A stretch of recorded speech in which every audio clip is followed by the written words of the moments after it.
Pueblo is a Spanish word that means people, town, village.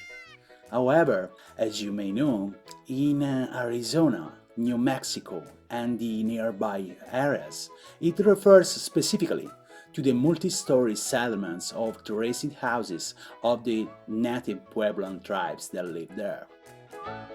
The individual residential units in a pueblo are like huge boxes made of clay tiles and stacked on top of each other. In this game, a chieftain commissions his master builders to build his idea of a vast new pueblo.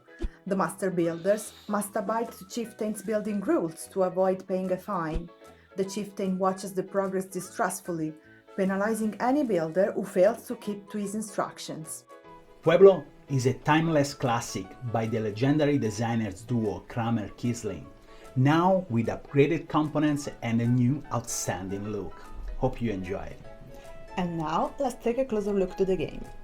Place the game board in the middle of the table, and the chieftain on one of the square corners of its walkway, which is the outer line of the grid. Each player chooses a color and places the corresponding piece with number 0 face up on the 060 space of the scoring track. Depending on the number of players, they receive a certain amount of building blocks. We are setting up a two-player game. Therefore, one player takes 8 orange and 7 neutral building blocks, and the other player takes 8 light blue and 7 neutral building blocks. Players must pair their building blocks so that each group is composed of one neutral and one colored building block, and place them in front of themselves, clearly visible to other players. The remaining block in your color is going to be placed first. Leave the chieftain tile aside, it will be used during the final phase of the game. During your turn, you must place a building block of your color, or a neutral one. Move the chieftain up to 4 spaces along its path. When building, apply the following rules. Blocks can be placed anywhere inside the 8x8 grid. Different blocks can touch each other. You have to use one block from your own stock in each turn. At the beginning of the game, the first block you have to use is the single-colored block in front of you. When you place a block from a new pair of building blocks, you can decide which one you use first. During your following turn, you must first use the remaining block of the same pair before going to use another one. You can turn and tilt the building blocks any way you wish, provided you follow the rules. All the 3 square surfaces on one side of a block must touch either the game board and/or another building block.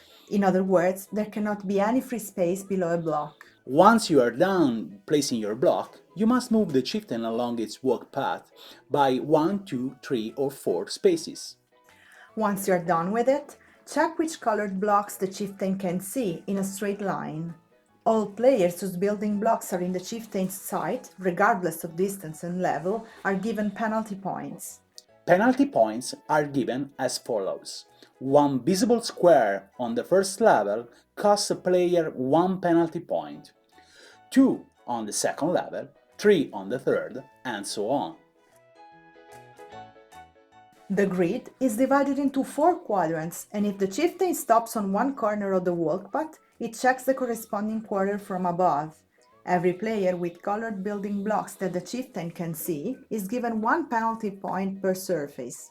If the chieftain is moved to a space from where it's not able to see any colored building blocks, nothing happens, and the next player continues with the game.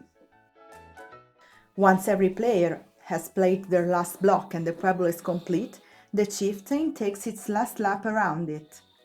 Use the corresponding tile to mark its starting space, whether the chieftain is currently standing.